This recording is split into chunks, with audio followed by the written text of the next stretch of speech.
Estamos ya de regreso en el programa y como lo había anunciado, estoy con Edwin Heredia de la Asociación Vida y Familia. Edwin Heredia ha dedicado las últimas 2 décadas, tal vez más, a temas de teleeducación. Él es el promotor de uno de los colegios privados más exitosos de Arequipa y con él voy a hablar sobre un tema que empieza a preocupar a todo el sector privado en la educación. Es lo que ellos perciben como una injerencia muy marcada del Ministerio de Educación sobre las currículas, el trabajar de los colegios privados. Edwin, gracias por estar con nosotros. Un gusto, como siempre, Enrique. ¿Cómo estás? El sector privado en el Perú no es una cuestión minúscula. La educación privada acoge a la mitad más o menos de la población escolar. ¿Cómo va No, este asunto? una Explícanos. cuarta parte, Enrique. Permíteme precisar. Entre un cuarto y un tercio, no llega a la mitad. Un cuarto y un tercio del universo de escolares en el país. Así es, sí, lo atiende la escuela privada. ¿Y qué es lo que están sintiendo? Porque empiezan a salir comunicados a nivel nacional donde los promotores de escuelas privadas empiezan a tener algunas críticas a la acción del Ministerio de Educación. ¿A qué se debe estos comunicados, esta inquietud del sector privado? Sí, la inquietud se debe a que es perfectamente perceptible, medible incluso, que desde hace, yo diría, 20 años, existe una, vamos a decir, voy a emplear la palabra, una como especie de inquisición, de una labor excesivamente inquisidora por parte de, en este caso, el Ministerio de Educación, sobre las instituciones educativas. ¿A qué me refiero concretamente? Mira, Enrique, el, el, mm, mm, en los inicios de este siglo, ¿no? Con la asunción, se puede decir, del gobierno de Toledo, podríamos decir y es conocido que el sector denominado caviar empezó a apoderarse de todas las instancias del Estado. Llevamos poco más de 20 años y hoy lo reconocen, hoy es patente cómo este sector caviar se ha hecho de todo el aparato estatal. Ahora con la elección de este señor Castillo como presidente, se ha visto con mucha claridad esto. Entonces, uno de los botines principales era el de la educación, pero no como lo planteaba hace 40 años o 50 años la SUTEP, el sindicato comunista, que más bien quería abolir la educación privada, ¿no? Sino más bien este sector de izquierda progresista, lo que quiere es capturar intelectualmente, ideológicamente la educación privada, es decir, hacer que haya prácticamente solo una educación en el país, la pública y bueno, lo que quede después de ajustar a la educación privada. De modo que haya prácticamente que no haya una libertad de educación, una libertad de enseñanza, una libertad para que los padres puedan decidir, yo quiero esto para mis hijos, sino que desde las altas instancias burocráticas se diga, esto es lo que hay que enseñar. Entonces, partiendo de esto, viene un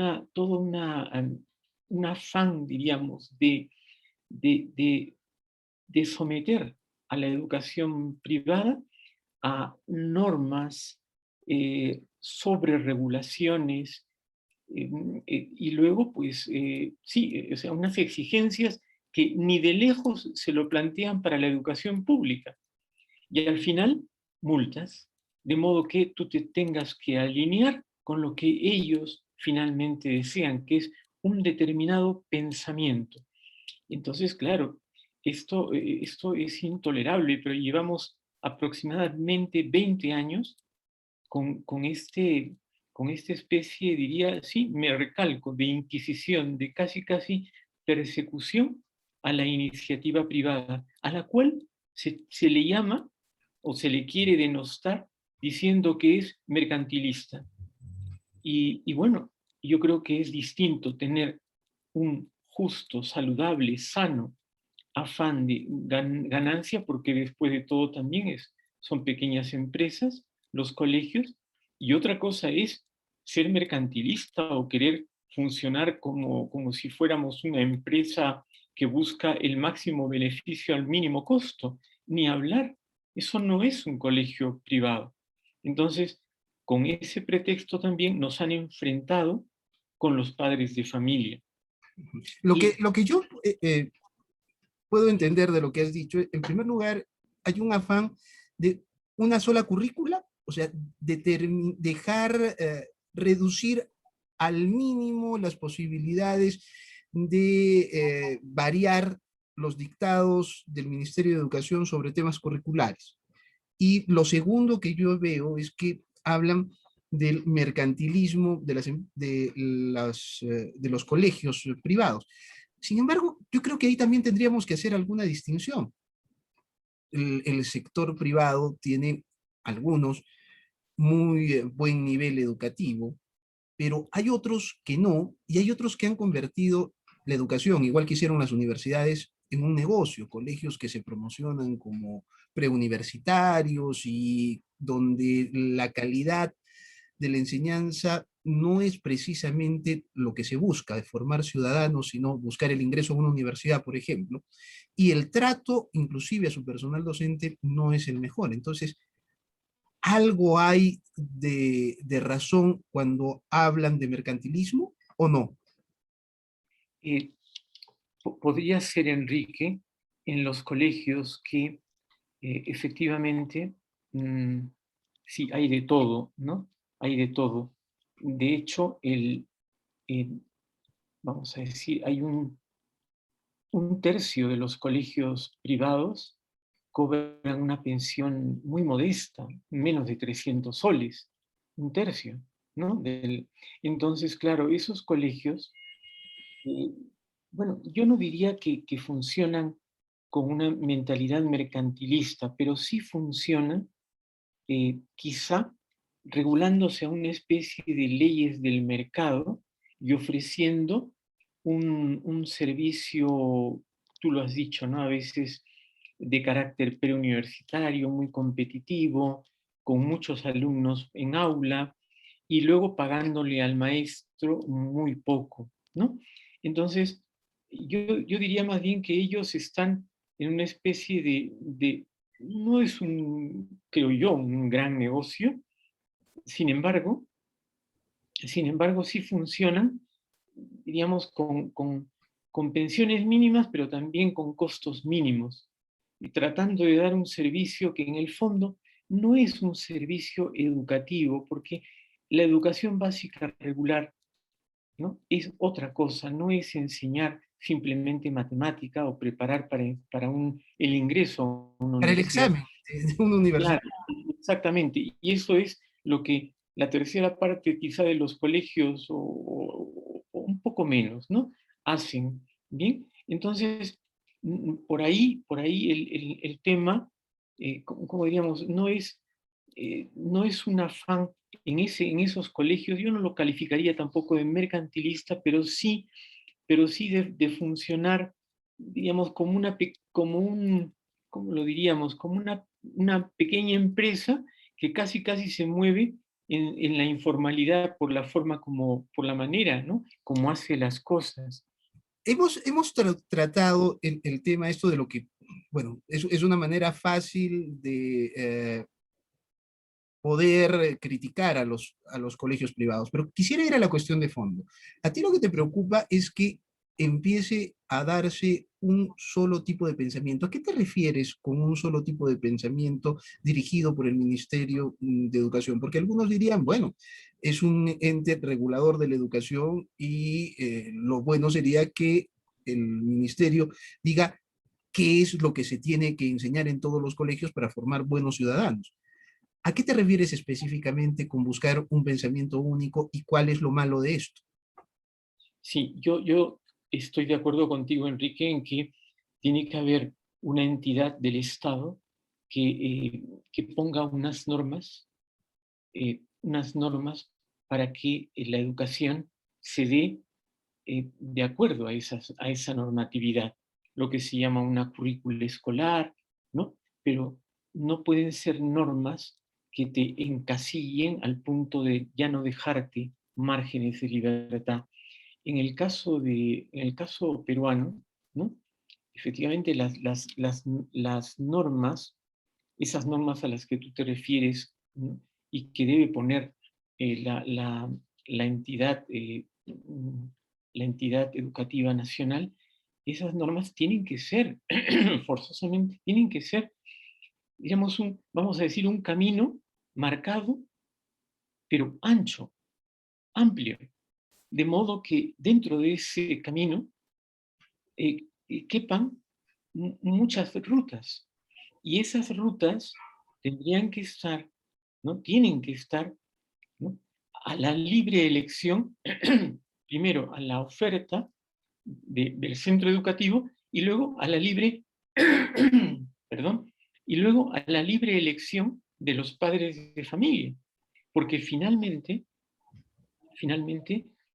lo que no puede pasar es que el Estado, ¿no? El Estado pase por encima del derecho que tienen los padres de familia a elegir la educación que quieren para sus hijos. Entonces, yo estoy de acuerdo con una currícula escolar, estoy de acuerdo con unos contenidos, muy bien, pero los contenidos que son razonables y que son más o menos universales, etcétera, ¿no? Muy bien, pero luego déjame unos márgenes de libertad, de modo que los padres puedan decir, bueno, yo quiero esto que ofrece este colegio y voy hacia allá, pero al parecer eso no les gusta. Lo que quieren es que todos entremos por un camino cada vez más estrecho y por supuesto, en ese camino estrecho, en ese pensamiento que se va como uniformizando, ¿no? Homogenizando, ahí está el pensamiento caviar, ahí está la ideología, esta que estamos, que en nuestras conversaciones pues abordamos, es decir, todo este pensamiento único que abarca desde qué cosa es el hombre, qué cosa es el ser humano, el hombre, la mujer, la sexualidad, la vida humana, la familia, el matrimonio, la sociedad. Claro, son aspectos claves.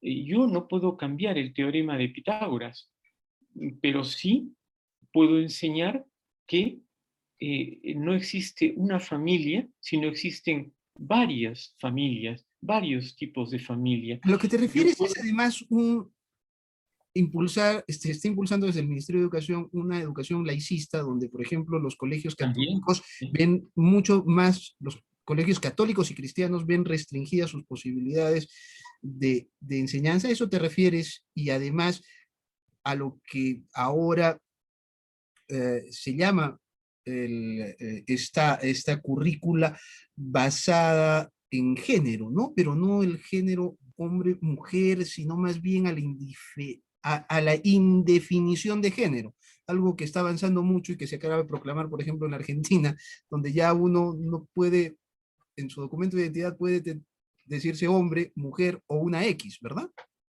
sí, Enrique, no me refería tanto a una educación eh, mm, en la cual se intente eliminar a Dios, ¿no? Ujú. O los contenidos de fe, los contenidos religiosos, no tanto, todavía no hemos llegado a eso a nuestro país, aunque Todavía, ¿eso significa todavía que es no. un objetivo? Yo creo que sí. Yo creo que es un objetivo, por ejemplo, eliminar el curso de religión, ¿no? Yo creo que es un objetivo a mediano plazo. Sin embargo, hoy y ahora, el problema que se nos plantea es, ya te digo, es una especie de super control de la educación privada, pero además que se hace propiamente a los colegios, a un 10% de los colegios privados que ofrecen una pensión superior a 500 soles en el país.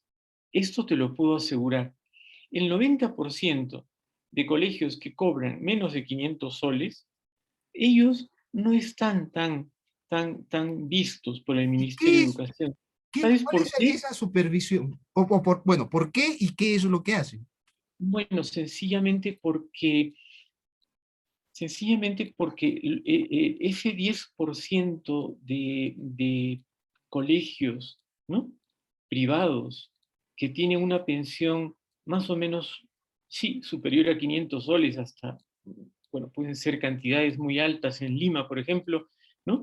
Ese 10% de colegios sí tienen una, vamos a decir, eh, un alto contenido o un alto nivel académico, por un lado, ¿no? Es decir, son colegios de prestigio, son colegios que los papás buscan para sus hijos, ¿no? Y son colegios de los cuales van saliendo los principales o los chicos mejor formados intelectualmente, sobre todo, y ojalá fuera también moralmente, pero sobre todo intelectualmente. Entonces, bueno, pues hay que controlar a ese 10%. Si yo quiero manejar el país, si yo quiero que haya un pensamiento homogéneo, ¿no?, que es el que yo tengo, porque es el que tienen así los caviares. Si yo quiero eso, entonces tengo que controlar a ese 10%.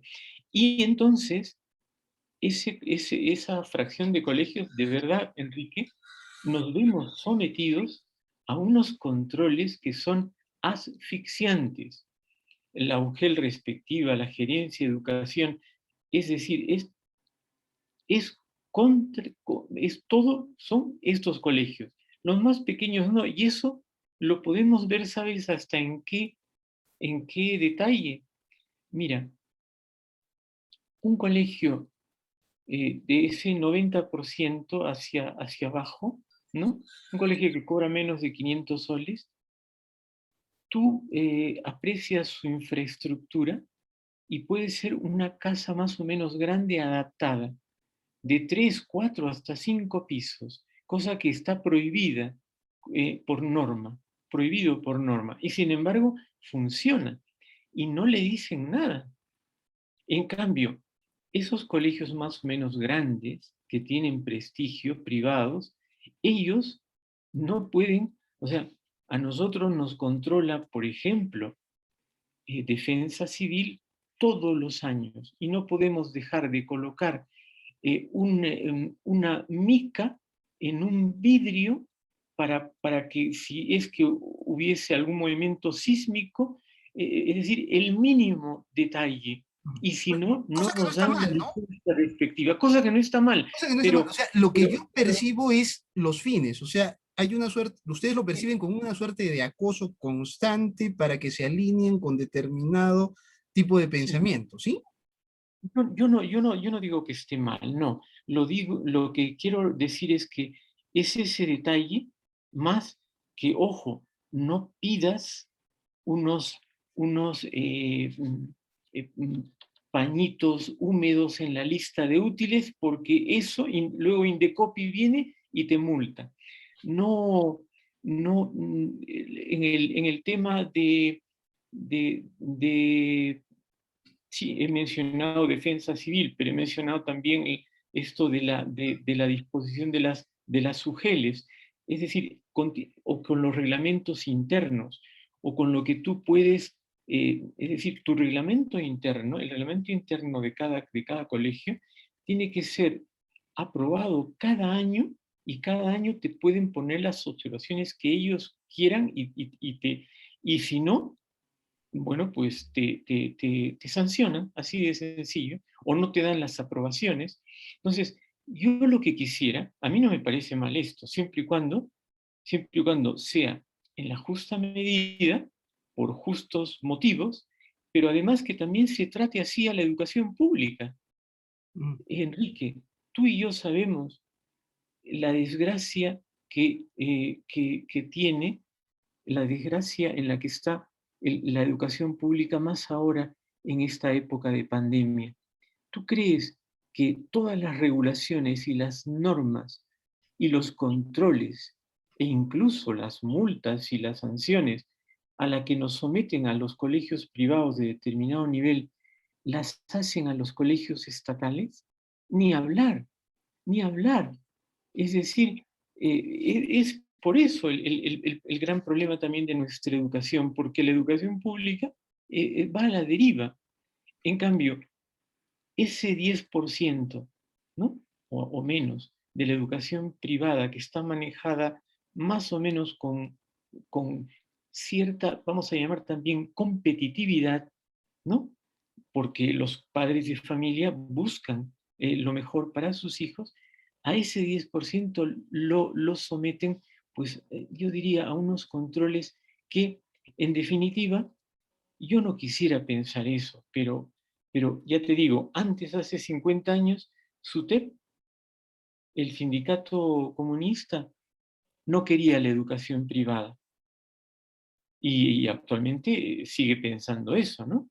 Yo no sé el señor Castillo qué Bueno, pensará con respecto a la educación. Sin esperas, puedes embargo, tener un acceso universal a la educación por distintos caminos. En Finlandia hay, ¿qué se llama? Poca, pero hay educación privada. Pero cuando el Estado no quiere, ¿qué se llama? Que haya educación privada, hace mal. En Finlandia, por ejemplo, es el gobierno quien les paga a los colegios, no los padres de familia para garantizar las cosas, pero ya, estamos ya, lejísimos de llegar a una sociedad de ese tipo.